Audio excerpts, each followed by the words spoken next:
الله أكبر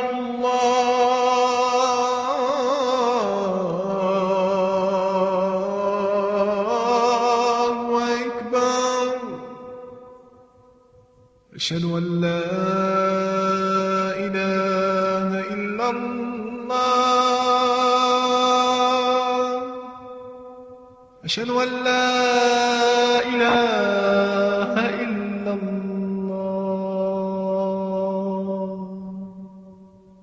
أشهد أن محمدا رسول الله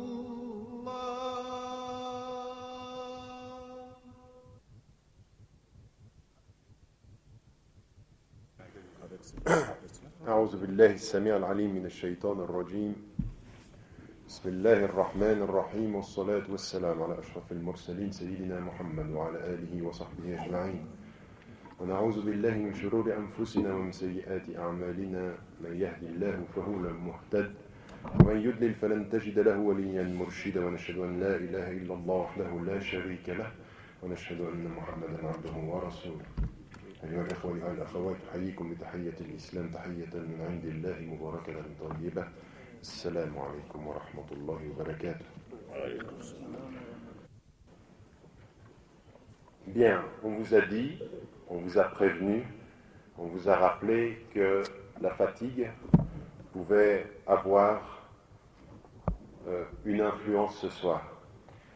Eh bien, je vais vous dire immédiatement que le sujet est tellement important que je sais à quelle heure je commence, mais le sujet est important, je ne sais pas à quelle heure je finirai.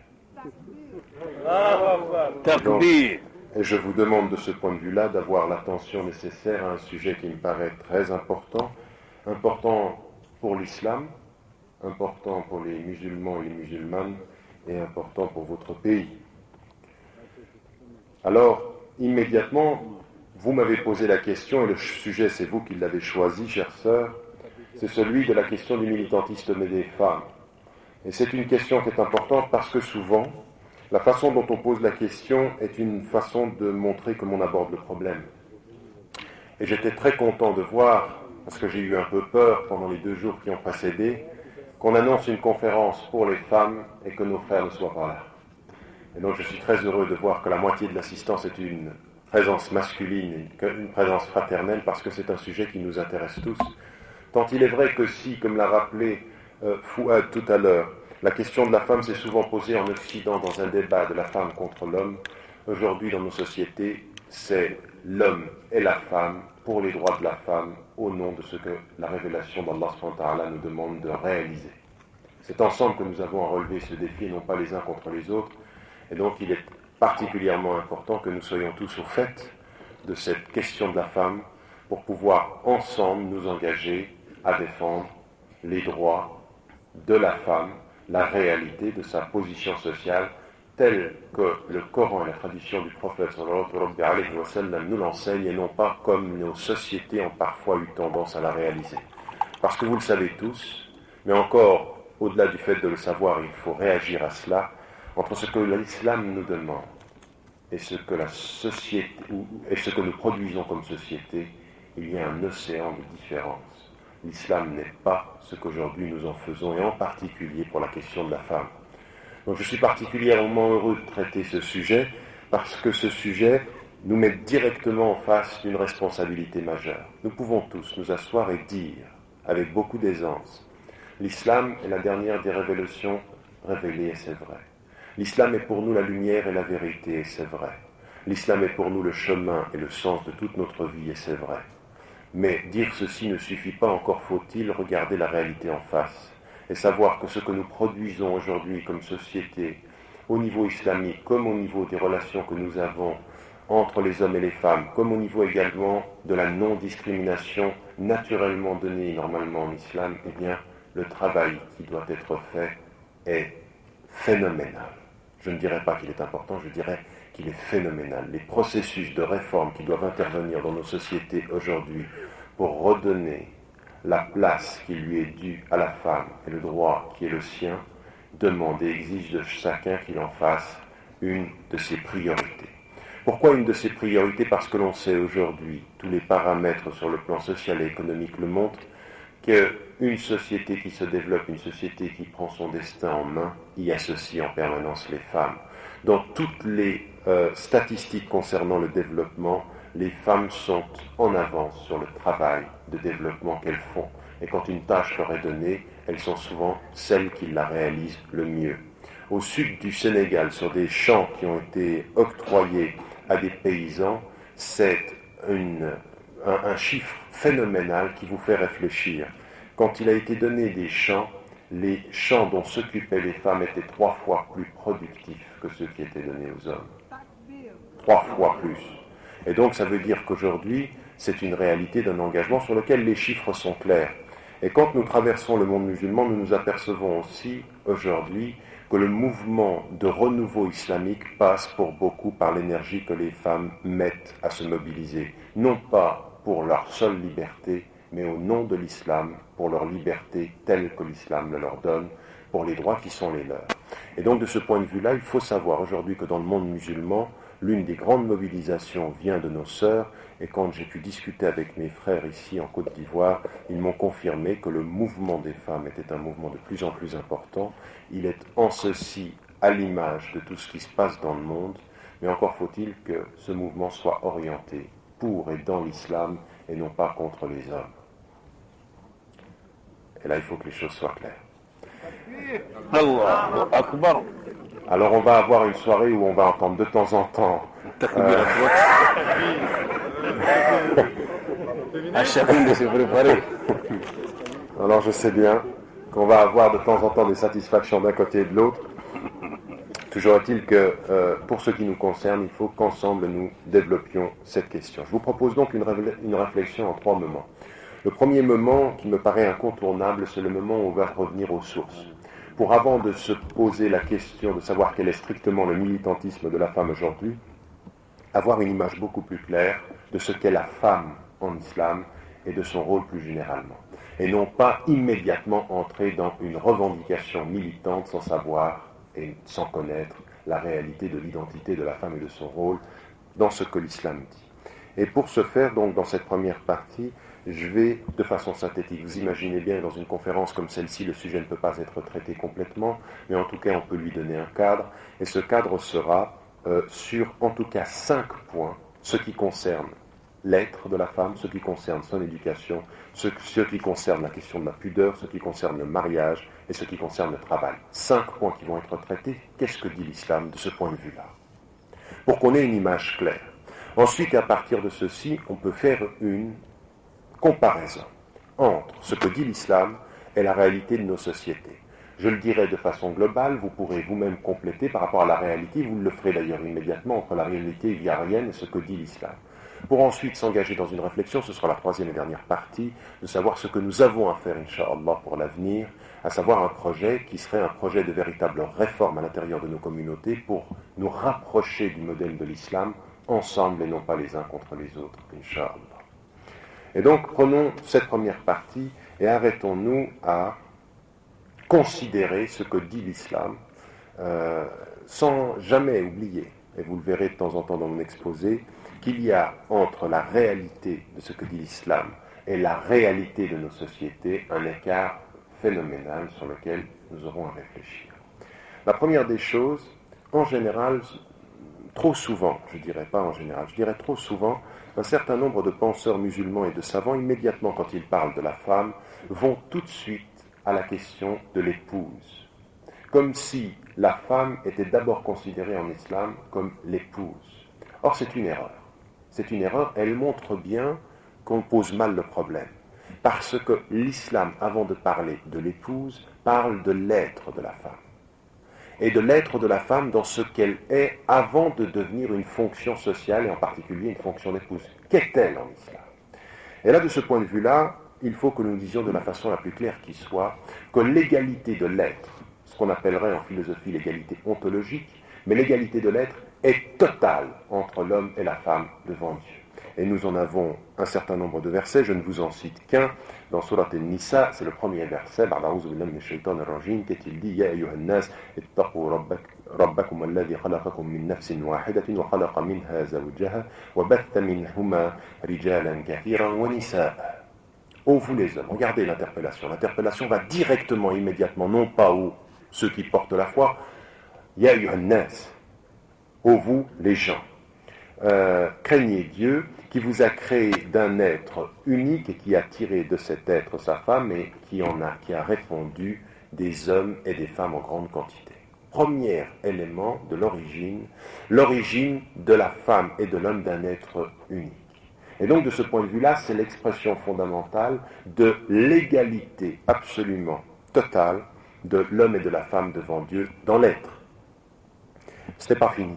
Non seulement c'est une égalité dans l'être, mais c'est également une égalité dans la pratique cultuelle, c'est-à-dire de la façon dont l'homme et la femme doivent servir Allah subhanahu wa ta'ala.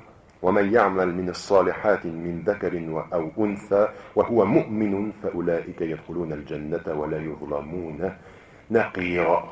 Que dit Allah subhanahu wa ta'ala, celui qui fait le bien effectivement, qu'il soit homme ou femme, en étant croyant, ceux-là entreront dans le paradis et ils ne seront pas, ils ne subiront aucune injustice.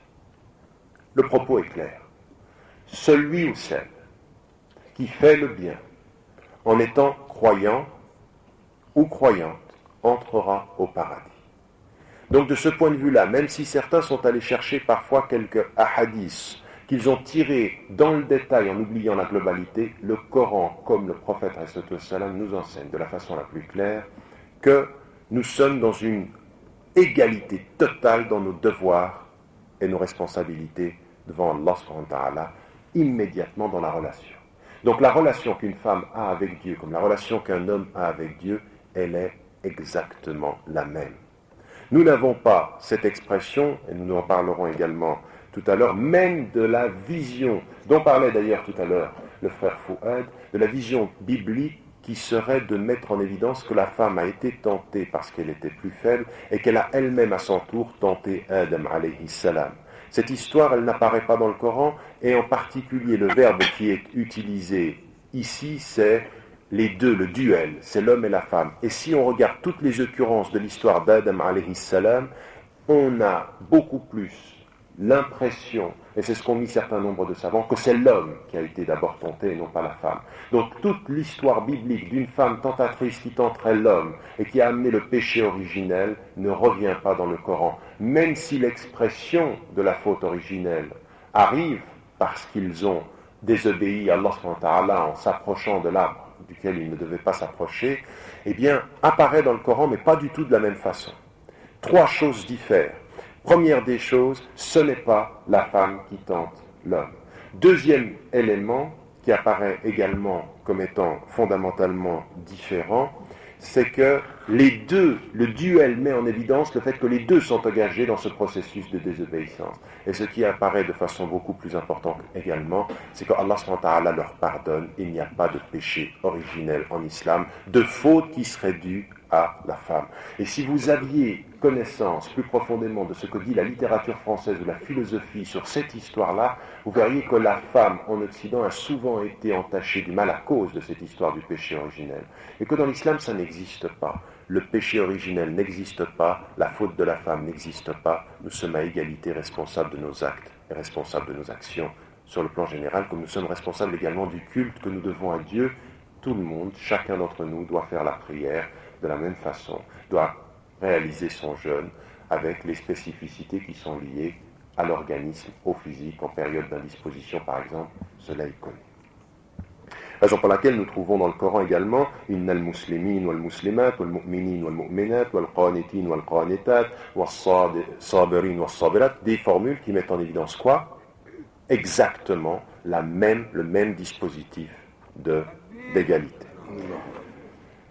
C'est donc un premier plan sur lequel il faut être très très clair et ne pas immédiatement, et j'aimerais bien de ce point de vue-là encourager mes frères qui, eux, sont les garants de l'autorité religieuse et éthique dans la communauté de Côte d'Ivoire, qu'ils s'habituent et qu'ils habituent leur communauté à entrer dans la question de la femme, non pas dans son rôle immédiatement d'épouse, mais dans la réalité de son être en tant qu'être.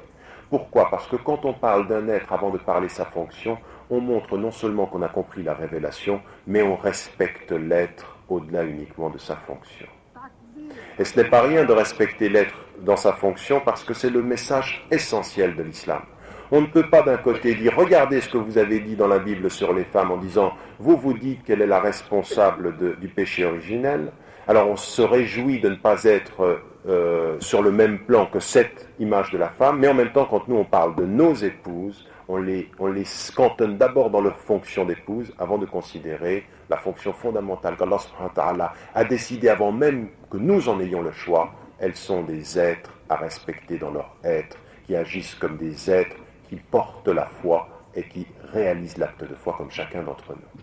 C'est important parce qu'ensuite on va comprendre ce qu'est cette fonction sociale et même la fonction du voile ou la fonction de la pudeur dans la société islamique. On y reviendra tout de suite. Deuxième point, l'éducation.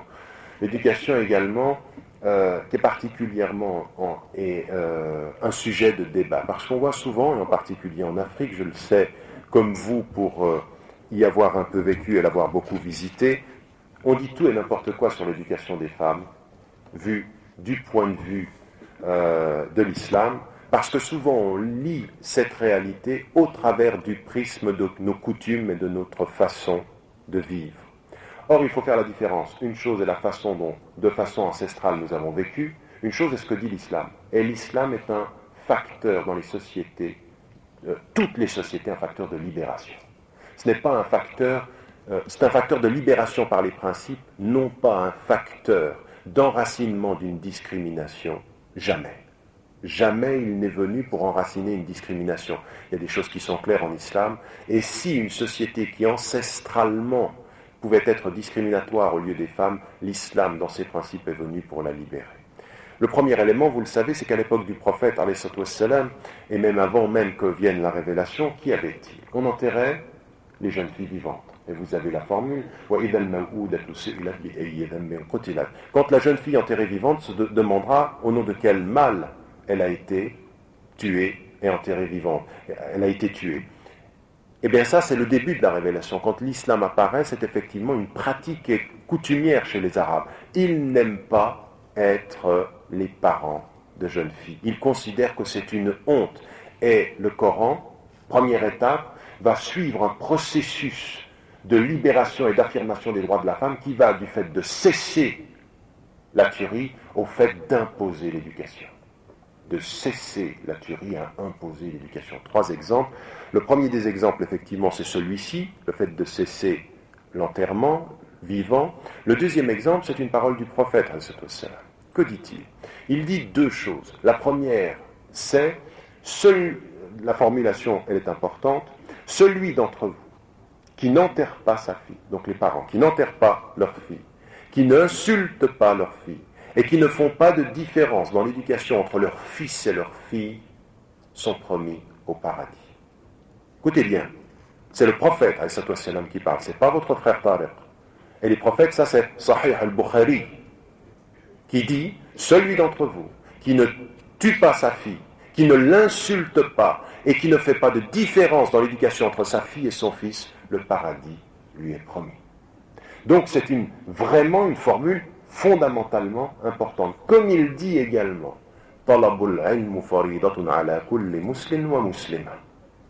la demande de la connaissance est une obligation pour tout musulman et toute musulmane. Donc il met l'objectif de la connaissance comme étant l'obligation pour la femme comme pour l'homme, mais en même temps il met en évidence la nécessité de l'éducation. Le prophète alayhi salam dit également, dans un hadith également sahih, Man ala jariyatayn hatta tablugha fa yawm al-qiyamati ana wa huwa kahatayn. Et il a montré ses 2 doigts. Qui éduque des jeunes filles, 2 jeunes filles, jusqu'à ce qu'elles atteignent leur puberté, il est le jour du jugement dernier avec moi comme les 2 doigts de cette main. Celui qui éduque donc 2 jeunes filles, qui sont ses enfants, jusqu'à ce qu'elles atteignent la puberté, il se retrouve avec qui ? Avec le prophète Muhammad ibn Abdillah sallallahu rabbi alayhi wa sallam, le jour du jugement dernier au paradis le plus haut. C'est dire l'orientation fondamentale de l'égalité de l'éducation et de la nécessité de faire en sorte que cette éducation soit promue pour tout le monde. Et quand je dis ceci, je n'oublie pas la question que vous m'avez posée, à savoir le militantisme de la femme. Parce que le début du militantisme de la femme, c'est de faire respecter son être, on y reviendra, mais de s'appuyer sur une véritable indication. Le militantisme commence et il suit exactement le cheminement de ce que je suis en train de tracer, de l'être à l'éducation. Troisième des choses que nous avons, troisième plan, la pudeur. Ah, la pudeur, il faut en dire quelque chose.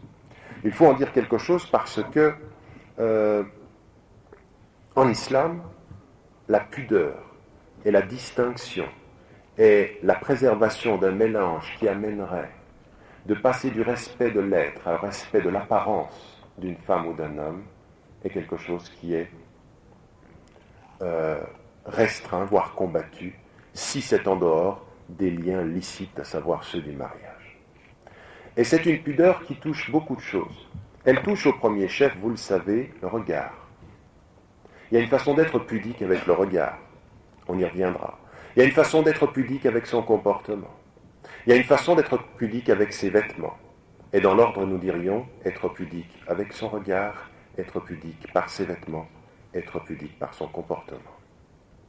Et chaque fois, on va dans quelque chose qui est un peu plus approfondi. Mais pour les deux d'ailleurs, et on va voir pourquoi. Le prophète alayhi salam a dit « Inna min ma adraka an-nas min kalam an-nubuwwati al-ula idha lam tastahi fasna' ma shi'ta » Parmi les propos que les hommes ont retenus provenant des prophéties précédentes, des premières prophéties, il y a ceci: si tu n'as pas de pudeur, si tu n'as pas de crainte pudique, fais ce qu'il te plaît. Au sens de, tu vas faire n'importe quoi. La pudeur est un des enseignements fondamentaux de l'islam. La pudeur dans la préservation de son regard, la pudeur dans la préservation de sa tenue vestimentaire, comme la pudeur de ce comportement. Parce qu'on peut être habillé pudiquement et se comporter de façon impudique, vous le savez. Il ne suffit pas d'avoir un vêtement de pudeur pour avoir atteint un niveau de pudeur dans le comportement. Et donc dans cette perspective-là, raison pour laquelle, au niveau du regard, que nous dit le Coran, قل للمؤمنين يغضوا من أبصارهم ويحفظوا فروجهم. Deux choses. Dis aux croyants, est-il dit dans le Coran, de préserver, de baisser leur regard et de préserver leur chasteté. Donc deux choses, le regard et de ce point de vue-là, effectivement, la dimension de se préserver au niveau du comportement, sa sexualité, sa chasteté. Les savants ont mis en évidence une chose qui est très très intéressante aussi. Dis aux croyants de baisser min absarihim, en arabe c'est une partie de leur regard. Ah, et ça c'est intéressant. Parce que certains ont pris la formule totalement. C'est-à-dire que vous verrez des frères, et vous avez des sociétés, où on ne peut même pas se regarder. C'est-à-dire ils ne regardent même pas les femmes, et ils ont développé une société, certains peuvent être choqués de cela, où le regard, seul le regard, quand vous lui demandez quelque chose ou quand vous lui parlez, c'est déjà trop. Et d'autres ont dit, mais c'est pas de cela qu'il s'agit. Min absarihim, c'est-à-dire quelque chose du regard. Lequel? C'est quand ça ne devient pas clair dans ce que tu cherches avec ton regard. Et qui le sait, ça? Dieu. Après Dieu, toi. Tu sais très bien si t'es pas clair. Non mais les sœurs sourient en pensant que c'est que pour les frères. Il y a la même chose dans le verset qui suit. قل للمؤمنات يغضضن من أبصارهم ويحفظن من فروجهن. Donc ويحفظن فروجهم صح بارك الله فيك. يغضضن من أبصارهم ويحفظن فروجهم. Donc ici, ce qui est mis en évidence, dit aux croyants de la même façon de préserver de leur regard et de préserver également leur chasteté. On doit mettre en évidence que le verset commence par qui? Par les hommes. Puis ensuite, dans le verset qui suit, on parle des femmes. Et parfois, on a l'impression que les hommes, ils ne voient que le deuxième verset. Pourquoi? Parce que dans le deuxième verset, il y a quelque chose qui va se compléter. ولا يبدين زينتهن إلا ما ظهر منها وليضربن بخمورهن على جيوبهن. Quelque chose est à rajouter dans le verset ici qui concerne les femmes et qui est mis en évidence et qu'elles ne montrent de leurs atours que ce qui en apparaît et qu'elles rabattent sur elles-mêmes leur voile ou leur, effectivement, leur voile. On va le traduire de cette façon-là pour faire court. Qu'est-ce qui est mis en évidence dans la différence de ces deux versets? C'est que la pudeur, c'est d'abord quelque chose qui part du cœur. Pourquoi? Parce que quand il est question des hommes, il est mis en évidence ici une chose. ذَلِكَ أَزْكَى لَهُمْ إِنَّ اللَّهَ خَبِيرٌ بِمَا يَصْنَعُونَ. Qu'est-ce qui est mis en évidence pour les hommes? Regardez, qu'on s'arrête un tout petit peu. Allah subhanahu wa ta'ala dit, ceci est plus pur pour eux. Pour qui les hommes? On parle des hommes ici. Et il est dit, et Dieu sait bien ce qu'ils font. Qui? Les hommes. À quel niveau? Plus que les hommes, on parle de leur regard et de leur chasteté. Allah subhanahu wa ta'ala, il dit, il n'y a pas de spécificité qui se rajoute à la tenue vestimentaire, si ce n'est celle, effectivement, on va en parler de la pudeur, mais en disant, Allah subhanahu wa ta'ala sait très bien ce qu'ils font. À quel niveau? À l'intérieur de leur cœur, comme avec leur corps. Et que la pudeur, elle commence par une bonne disposition du cœur. Tu préserves ton regard quand ton cœur est sain et se souvient de Dieu. Mais il faut préserver son regard avec beaucoup de conscience. Raison pour laquelle le prophète, quand Ali karramallahu wajha, lui avait demandé ce qu'il en était quand il regardait les femmes, il lui dit, la première, tu ne peux pas faire autrement, mais la deuxième, tu deviens responsable. C'est-à-dire que quand tu vois une femme pour la première fois, tu peux pas, c'est la première fois, tu n'es pas maître de ça. C'est ce que tu fais la deuxième fois qui compte. Est-ce que tu baisses ton regard et puis c'est fini, ou est-ce que vous voyez ce que je veux dire? Je crois que vous voyez bien. Donc en l'occurrence, le prophète dit la première tu ne peux pas, mais la deuxième tu maîtrises. Et tu peux ne maîtriser ton regard que quand tu as le cœur qui se souvient de Dieu. Parce que si tu oublies Dieu, tu perds ton regard. Et tu seras attiré. Pour ce qui concerne les femmes, il est mis en évidence, effectivement, et c'est l'un des versets sur lesquels s'arrêtent les savants, pour mettre en évidence que par rapport à ce qui est dit, il y a la même chose, mais avec un supplément qui est lié à deux choses. La première des choses, c'est effectivement le fait de se couvrir le corps avec des vêtements qui ne doivent être ni transparents ni moulants. La yasif wa la yashif. C'est-à-dire effectivement qui ne montrent pas. Pourquoi ceci? Et pourquoi est-ce qu'on peut comprendre qu'il est demandé aux femmes par rapport à la tenue vestimentaire et qui va jusqu'au fait de rabattre leur voile, et immédiatement quand ils ont reçu ces versets, les épouses et les femmes qui étaient dans la compagnie du prophète sont allées se couvrir d'un voile. Pourquoi? C'est l'expression de la pudeur telle qu'elle est demandée dans le Coran et qui est considérée par l'ensemble des savants comme une obligation, mais attention, une obligation qui n'est pas et qui ne peut pas faire l'objet d'une contrainte. Pourquoi? Parce que ça vient du cœur. C'est une démarche que l'on doit apprendre par le cœur. Il a fallu 15 ans pour que ce verset soit révélé. 15 ans. 15 ans d'éducation spirituelle pour qu'on comprenne le sens du voile. Mais qu'est-ce que dit ce voile en fait? Quelque chose que des savants ont mis en évidence et qui est vrai. En disant, s'il est demandé à la femme de se protéger dans son apparence, c'est qu'en fait la faiblesse n'est pas chez elle. La faiblesse, elle est chez l'homme. C'est lui qui a beaucoup plus de difficultés à préserver son regard. Et elle dit deux choses, la femme, de ce point de vue-là à l'homme. Elle lui dit, écoute-moi bien, devant Dieu, en respectant ce verset, je t'impose de me considérer comme un être dans mon cœur et non pas comme un corps dans mon apparence. Tu ne t'arrêtes pas à mon corps, tu dois respecter mon être. Et c'est pour ça que je m'habille de cette façon-là. Et la deuxième des choses, c'est d'envoyer un message très clair. C'est parce que Dieu sait que nous sommes faibles qu'il a fait en sorte qu'il fallait montrer par le vêtement la nécessité de les renvoyer à la force de la foi. Parce que la réalité, c'est que les êtres humains, les hommes, de ce point de vue-là, ont une faiblesse qu'Allah subhanahu wa ta'ala compense par cette tenue vestimentaire. En disant une chose à laquelle on doit réfléchir.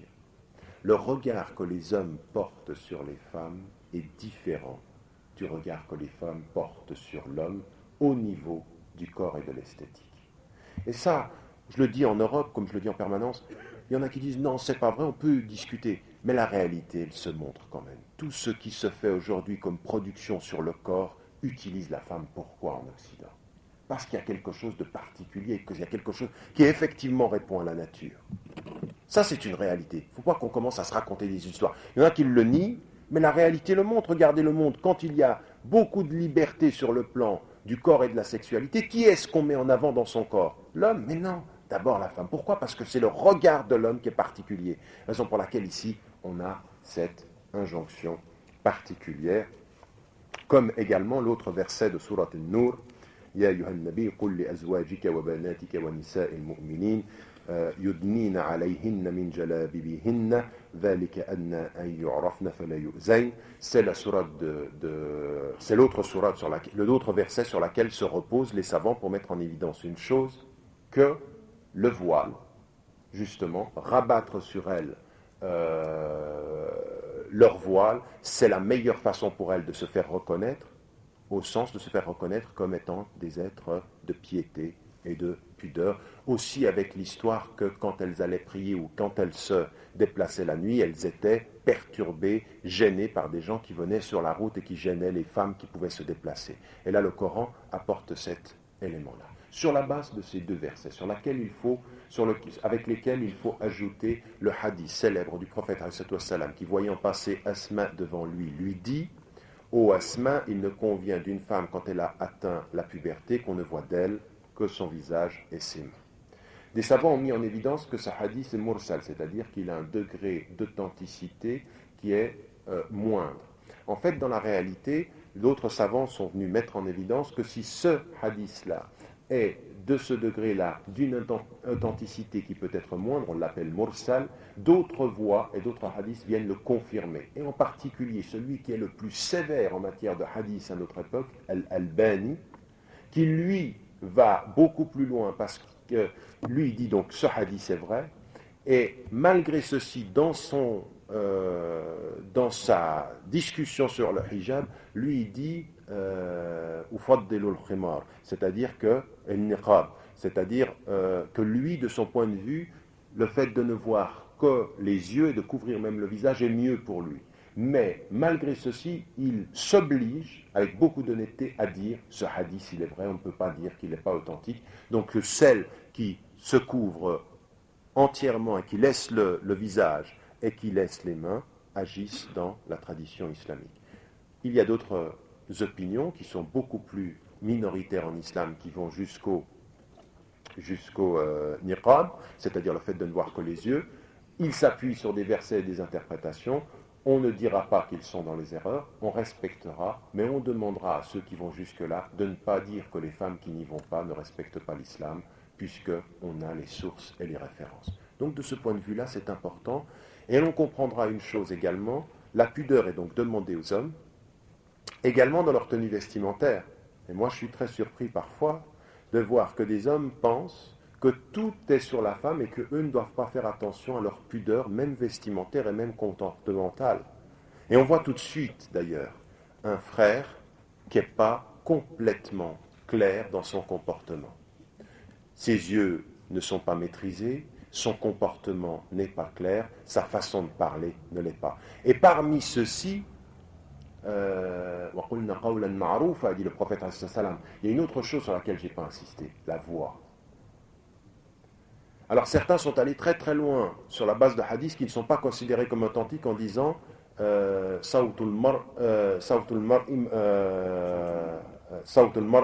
awra, en disant la voix de la femme est quelque chose qui ne doit pas être dit. Ils sont allés très très loin. Et vous avez dans certains villages de certains pays, des femmes qui, pour pouvoir aller acheter quelque chose, disent à son mari, qui lui dit ce qu'elle veut, elle lui parle qu'à lui. Ceci est considéré par la majorité des savants comme n'étant pas un principe islamique. Et il y en a qui vont très très loin de ce point de vue-là. Il reste quand même que tous ceux qui ont dit que la voix de la femme n'était pas du tout considérée comme quelque chose qu'elle ne devait pas utiliser en public. Donc on a le droit de parler, on a le droit de parler comme vous venez de le faire en public, donc il n'y a pas de problème pour la majorité des savants. Tous mettent en évidence une chose: attention à la façon dont tu utilises ta voix. Parce qu'on voit tout à fait qu'il y a certaines personnes, que des femmes ou des hommes, manquent de pudeur dans la façon dont ils ont de parler. Parce qu'ils en jouent. Et que là, tous les savants disent, tu peux parler, mais il ne faut pas commencer à jouer avec la voix. Et ça, c'est le principe de pudeur. C'était le troisième principe que je pense qu'il est important de rappeler. Dans le mariage, maintenant, c'est le quatrième point. Alors, dans le mariage, c'est celui sur lequel nous allons rester un tout petit peu, tout en essayant d'être synthétique. Vous connaissez dans Surat al-Rum des Romains le verset qui met très clairement les choses en place. وَمِنْ آيَاتِهِ أَنْ خَلَقَ لَكُم مِّنْ أَنفُسِكُمْ أَزْوَاجًا لِتَسْكُنُوا إِلَيْهَا وَجَعَلَ بَيْنَكُم مَّوَدَّةً وَرَحْمَةً. Allah subhanahu wa ta'ala nous dit la chose suivante: et parmi ces signes, il a créé de vous, tiré de vous des épouses pour que vous reposiez auprès d'elles, et il a établi entre vous l'affection, la miséricorde et la tendresse. Il y a certes en cela des signes pour un peuple qui réfléchit. Donc, que nous est-il d'ici? J'aimerais simplement vous rappeler que Surat al-Rum, ce verset-là, est le dernier verset révélé concernant les femmes et leurs relations avec les hommes. Et nous savons une chose, c'est qu'un dernier verset, ce n'est jamais un hasard dans le Coran. Toute personne qui a, de ce point de vue-là, fait des études islamiques sait que d'un point de vue pédagogique, il y a les premiers versets qui mettent en évidence le fait qu'on ne doit pas tuer les jeunes femmes, et il y a le dernier verset qui, dans le sens du mariage, dit attention. Parmi ces signes, attention, quand Allah SWT nous dit wa min ayatihi, c'est-à-dire que un des signes que Dieu nous a créés, c'est ça que ça veut dire. Un des signes qu'il a créé l'humanité, quel est-il? Le fait qu'il a mis un homme et une femme, il a tiré des épouses, et dans cette relation qu'a-t-il mis? C'est un de ces signes. Il a mis quoi? La tendresse, la miséricorde et quoi? Et l'affection. Mawaddatan wa rahma, de l'affection et de la miséricorde. C'est un de ces signes. C'est un des signes quand on est deux êtres dans un mariage à éprouver l'un pour l'autre de l'affection et de la tendresse. Mais regardez ce que ça veut dire, parce que ça, il faut le méditer, pas l'oublier. Ce n'est pas simplement quelque chose de naturel que l'on sent, c'est un signe qui nous rappelle Dieu. À un moment donné, de s'arrêter, de penser que l'amour que j'ai pour mon mari, que l'amour que j'ai pour ma femme, c'est un signe que Dieu a créé l'humanité. Essayez de réfléchir à la profondeur de ce que ça veut dire. C'est le dernier verset révélé concernant cette situation-là. Et parfois on oublie ceci et on néglige l'affection qu'il y a entre nous. Et on néglige ces sentiments-là. Et pourtant ici il s'agit bien de mawadda. C'est une dimension affective. Et quand il y a un signe de Dieu, est-ce qu'on a le droit de le négliger? En d'autres termes, je vous pose une question claire. Est-ce qu'on a le droit de négliger ce qui va préserver l'affection dans le couple quand c'est un signe de Dieu?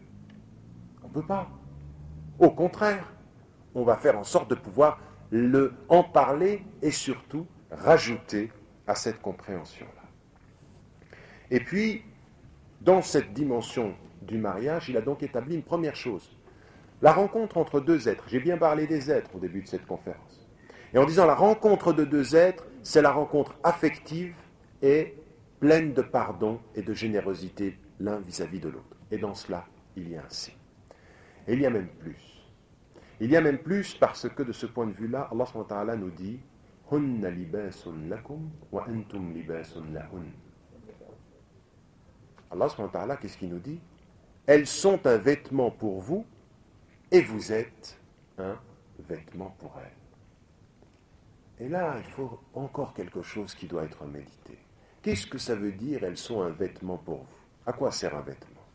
Un vêtement, ça sert à protéger, n'est-ce pas? Ça sert à protéger des regards comme ça sert à protéger de l'extérieur.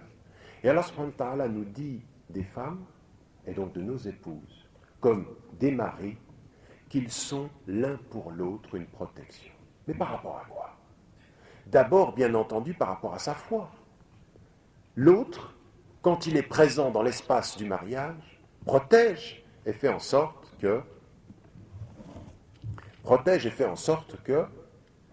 il il entretient la foi de l'autre. Si elle est un vêtement pour toi, et si tu es un vêtement pour elle, elle est d'abord la protection de la chose essentielle, la foi. Mais c'est pas fini. C'est pas fini. L'autre chose également qui est fondamentalement importante, c'est qu'elle est une protection par rapport à l'extérieur. Tout ce qui pourrait atteindre ton cœur et perturber ta foi, comme ta volonté de rester proche d'Allah, elle te protège, elle est un vêtement. Et l'homme est une protection, il est un vêtement. Mais regardez quelle qualité de relation il faut pour passer de l'affection au vêtement. Mon affection te protège. Tant que tu sais que tu es avec Dieu et que ton mari t'aime, tant que tu sais que tu es avec Dieu et que ta femme t'aime, tu es protégé. Mais il faut les deux. Et là, c'est l'entretien de la dimension affective dans le couple. Et ça, c'est un djihad. Parce que nous sommes très très vite négligents avec nos sentiments. Nous ramenons souvent à la maison des principes. Nous entretenons peu à la maison des sentiments et de l'affection. Et comment est-ce qu'on entretient des sentiments et de l'affection et de comprendre que c'est une protection? Ne soyons pas naïfs. Celui qui sort, et vous en particulier ici en Côte d'Ivoire, un homme qui sort dans la rue ici et qui voit ce qu'on lui montre, n'est-ce pas, de permissivité, de photos publicitaires, de ce qu'il voit à la télévision, de ce qu'il voit de la femme telle ou des femmes telles qu'elles sont habillées. Si on a un d'entre vous qui dit « Moi, mon frère, j'ai jamais été attiré. Moi, c'est du béton. Je vois rien, je ne suis attiré par rien. » Je lui dis « Tu ne vis pas dans le même monde que moi. » Parce que ce n'est pas vrai. Parce que ce monde est plein de tentations. Il est plein de tentations. Et comment est-ce qu'on va faire pour se protéger de cette tentation? Faire semblant d'être vraiment très très solide dans la communauté, et ça arrive souvent, on vient dans la communauté, quand tu vois des frères dans la communauté, tu as l'impression que rien ne les atteint. Ils sont au-delà du monde. Rien. Ils sont solides, alors rien ne les atteint. Par contre, quand ils ne sont plus dans la communauté, tu ne sais pas ce qui arrive de leur fragilité. Et c'est ce que je dis toujours, il faudrait exactement que ce soit le contraire. Il faudrait que tu sois solide à l'extérieur et que tu puisses vivre ta fragilité dans la communauté. Mais c'est exactement ce qui doit se passer dans ton couple, dans la famille. Elle est un lieu de renforcement de ta foi pour que tu sois solide à l'extérieur. Et ceci arrive à chacun d'entre eux, exactement la même chose pour les femmes. Vivre à l'extérieur et voir des choses à l'extérieur, ça peut troubler un cœur. Il faut retrouver à la maison la force et la solidité de ne pas être troublé par l'extérieur. En d'autres termes, plus je suis plein d'affection, d'amour et de protection dans la maison, moins je suis vulnérable à l'extérieur. Et il faut partir de cette réalité-là et ne pas se voiler les yeux. Parce que nous sommes une communauté très fragile sur le plan affectif. Et que nous sommes atteints comme tout le monde.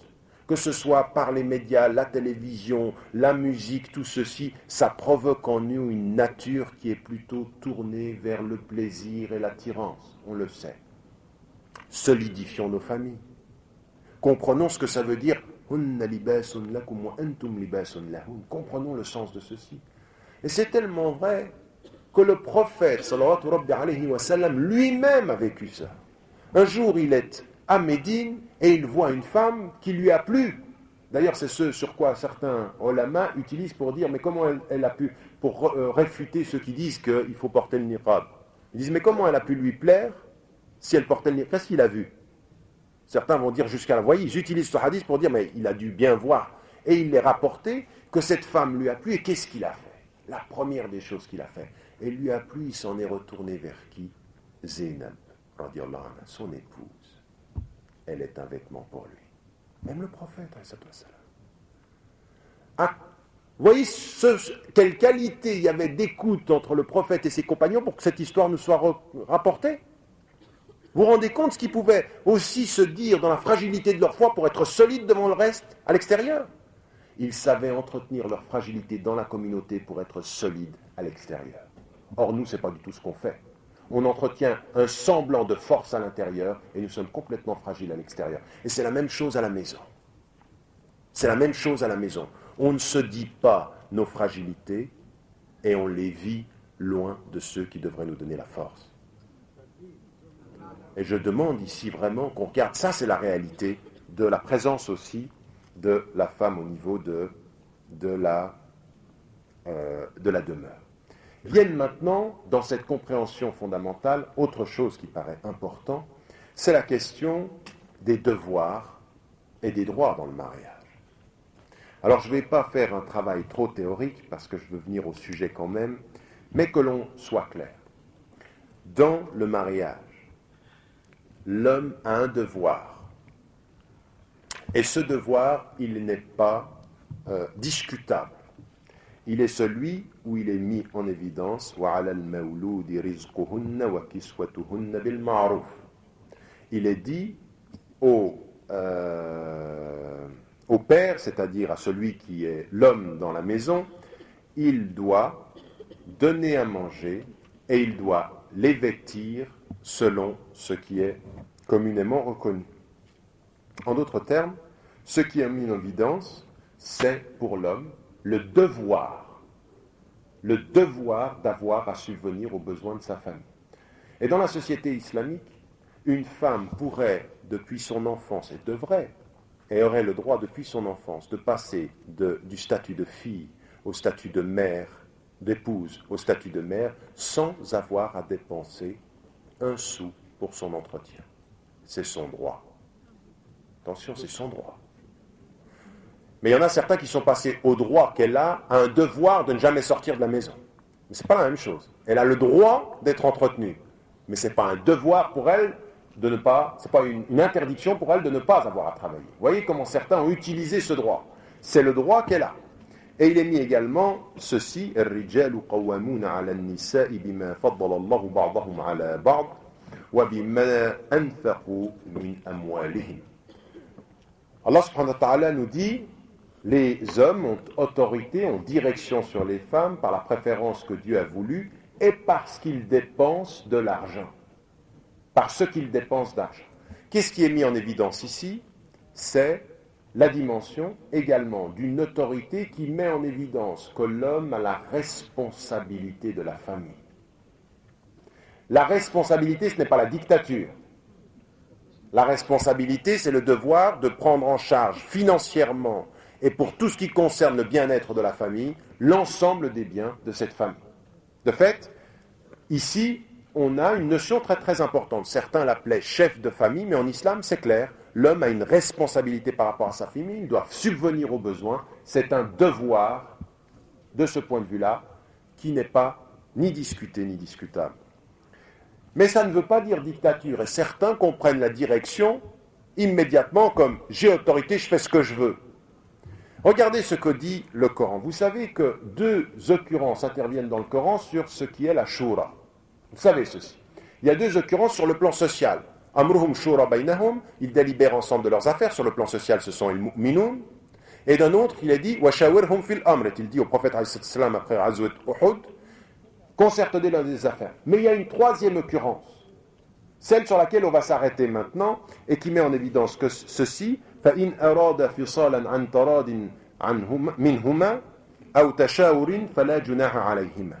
Qu'est-il dit ici? S'il décide, qui? Les deux, arada, le duel ici, fisalan, c'est-à-dire le fait de sevrer son enfant, après un accord entre eux ou une concertation, alors il ne leur sera pas tenu rigueur. Le terme shura est utilisé dans une affaire de famille, entre l'époux et l'épouse, pour sevrer l'enfant. Ça veut dire, effectivement, de ce point de vue-là, que si Allah subhanahu wa ta'ala nous dit que pour sevrer l'enfant, c'est-à-dire cesser de lui donner le sein, il faut, et on peut aller à l'accord entre l'époux et l'épouse, c'est d'autant plus important de comprendre que dans les affaires de famille, il y a une concertation. Oui, il y a direction dans la responsabilité, mais il y a concertation jusqu'au fait de sevrer l'enfant, qui est quand même une chose qui est tashawur, c'est-à-dire la concertation. Et il y en a qui ont compris la responsabilité de famille, il n'y a que moi qui décide, c'est moi le chef. Non, tu as la responsabilité de la famille, mais dans la famille, on se concerte parce qu'il y a des décisions qu'il faut prendre ensemble dans la famille. Même si, effectivement, il y a une responsabilité qui est la tienne, ne passe pas de la responsabilité à la dictature, mais de la responsabilité à la concertation. Et ça, c'est une chose, effectivement, qui est importante et qui met en évidence le dialogue. Et malheureusement, Et malheureusement, vous le savez, la qualité du dialogue dans les couples aujourd'hui et dans les familles est véritablement extrêmement déficitaire. On discute peu. Alors, mais c'est vrai, vous le savez très bien qu'on discute peu, on a peu de discussions ensemble, puis en plus quand on travaille, l'homme part au travail, si en plus la femme travaille, les deux travaillent, on s'occupe des enfants, on ne prend pas le temps de discuter, puis quand on arrive à la maison, il y a plus souvent la télévision que la concertation. Dans les deux sens d'ailleurs, parce que des fois les maris rentrent et puis voient plus leur femme devant la télévision qu'en train de faire autre chose, et inversement, l'homme rentre pour regarder la télévision et ne prend pas le temps de ce dialogue. Donc de ce point de vue-là, on a ici une orientation dans le mariage d'une responsabilité qui est un devoir pour l'homme majeur, mais de la nécessité à l'intérieur du couple de la concertation et du dialogue. Ça, c'est aussi une chose qui est, et que l'on doit, dont on doit se souvenir. Autre chose qui me paraît particulièrement importante dans la relation homme-femme, parce que certains utilisent ce verset pour mettre en évidence, de ce point de vue-là, une attitude qui n'ait jamais été celle du prophète. Il est dit dans le Coran, Allati takhafuna nushuzahunna fa'idhuhunna wahjuruhunna fil madaji'i wadribuhunna. Qu'est-il dit? Celles dont vous craignez l'infidélité, les femmes. Vous les exhorterez, et les savants disent au moyen du Coran, au moyen des références. Et si ça ne va pas, donc en l'occurrence, vous les exilerez dans le lit, c'est-à-dire que vous mettrez à distance, et vous les frapperez. Alors ce verset existe dans le Coran. Et alors là, certains utilisent ceci en disant, mais j'ai le droit, moi, de taper. En mettant en évidence, parce que je vais en dire un mot, la réalité de la violence dans les couples de musulmans et de musulmanes est une chose contre laquelle il faut lutter et de la plus grande et la plus rapide des urgences. Il y a une violence aujourd'hui qui n'est pas défendue par l'islam. Ibn Abbas, radiallahu anhu, qui était nommé Turjuman al-Qur'an, a fait l'analyse de ce verset en mettant en évidence, lui et d'autres, mais lui je y reviendrai parce qu'il dit quelque chose d'intéressant, a mis en évidence une chose. À l'époque de la vie du prophète, il n'y avait pas d'exhortation. L'homme insatisfait de son épouse passait très très rapidement au fait de frapper. Et vous savez que le Coran est pédagogique, c'est-à-dire il prend d'un état et il amène à un autre, par un travail sur l'intelligence des personnes qui l'entendent. Et dans ce verset, il est mis en évidence que Allah subhanahu wa ta'ala parle à un moment à la communauté musulmane en mettant trois étapes. Et la première, c'est laquelle? Wa'idhuhunna. Faites en sorte que quand il y a une dispute et même une crainte d'infidélité, la première des choses que vous devez faire, c'est pas frapper. Il va reculer le fait de cette attitude immédiate chez les Arabes de l'époque en disant exhortez-les au moyen du Coran et au moyen de la tradition du prophète. En d'autres termes, il faut que quand tu sens que ta femme fait ou entre peut-être dans une dimension d'infidélité ou fait quelque chose qui ne correspond pas du tout à ce qui est quoi? La référence islamique. Mais si tu dis wa'idhuhunna, ça veut dire que tu vas faire référence au Coran pour dire des choses qui sont islamiques, pas des choses qui te déplaisent à toi. Voyez la différence? S'il nous renvoie au Coran dans wa'idhuhunna, c'est-à-dire exhortez-les, comme dit Ibn Abbas, Turjuman al-Qur'an, il nous dit donc que la référence de son mauvais comportement, c'est pas ton bon ou ton mauvais plaisir à toi, c'est ce que dit le Coran et ce que tu trouves dans la tradition du prophète, encore faudrait-il que tu la connaisses. Deuxième étape, wahjuruhunna fil madaji', c'est-à-dire éloignez-vous d'elle. Non pas les frapper. La deuxième étape, c'est éloignez-vous d'elle. Montrez-leur votre mécontentement. Et la troisième étape seulement, wadribuhun. Et là, Ibn Abbas met en évidence une chose qui est confirmée par un autre hadith du prophète, il dit de façon extrêmement légère. Et vous savez ce qu'il utilise? Il dit bis-siwak. Et le siwak, vous savez ce que c'est? C'est la petite branche avec laquelle on se brossait les dents. Qu'est-ce que vous allez faire avec le siwak? Vous allez manifester vos contentements, vous n'allez pas massacrer votre épouse. À l'aide d'un siwak, vous ne pouvez pas. Or, je vous promets que quand vous êtes en Europe et même parfois en Afrique, il y a des femmes qui ressortent de relations de couple et de violence, elles sont dans un sacré état. Elles sont véritablement maltraitées. Et là, regardez, Allah subhanahu wa ta'ala prend les musulmans arabes auxquels est révélé le Coran, leur mettant 3 étapes avant d'arriver à cette étape. Et Ibn Abbas radiallahu anhu dit attention, uniquement pour manifester votre mécontentement. Mais ce n'est pas tout. Il y a encore un autre enseignement, parce que nous devons utiliser le Coran, mais la deuxième source, quelle est-elle? Notre prophète, alayhi salatu wassalam. Or, il n'y a pas un hadith, pas une version, ni dans Ibn Hisham, ni dans aucune version de la vie du prophète, sallallahu alayhi wa sallam, qui met en évidence qu'il ait levé la main sur une de ses femmes. Or, c'est d'autres exemples. Donc, on doit comprendre la pédagogie du Coran et la réalité du prophète, alayhi salatu wassalam. Laqad kana lakum fi rasulillahi uswatun hasana. Il y a dans l'exemple du prophète le meilleur des exemples. Et donc pour nous, c'est lui qu'on doit suivre. Et si on doit suivre, c'est éviter absolument la violence parmi nous. Or, ce n'est vraiment pas aujourd'hui quelque chose qui est bien compris. Et il y en a certains, ça ne fait pas 2 ou 3 minutes, leur mécontentement se traduit en violence. C'est la première des choses également qui est particulièrement importante. Comme également est important maintenant ce que je vais mettre en évidence au niveau simplement des devoirs et des biens. Alors là, je vais simplement faire une énumération, je n'ai pas le temps de prendre le tout dans le mariage, mais simplement, dans cette perspective-là, de nous rappeler, avant que j'en vienne à ces éléments-là, la dimension générale. Regardez comme ça change. 2 êtres qui se réunissent dans l'amour et dans l'affection et dans la miséricorde. 2 êtres qui se concertent ensemble dans leurs affaires et qui deviennent le vêtement l'un pour l'autre.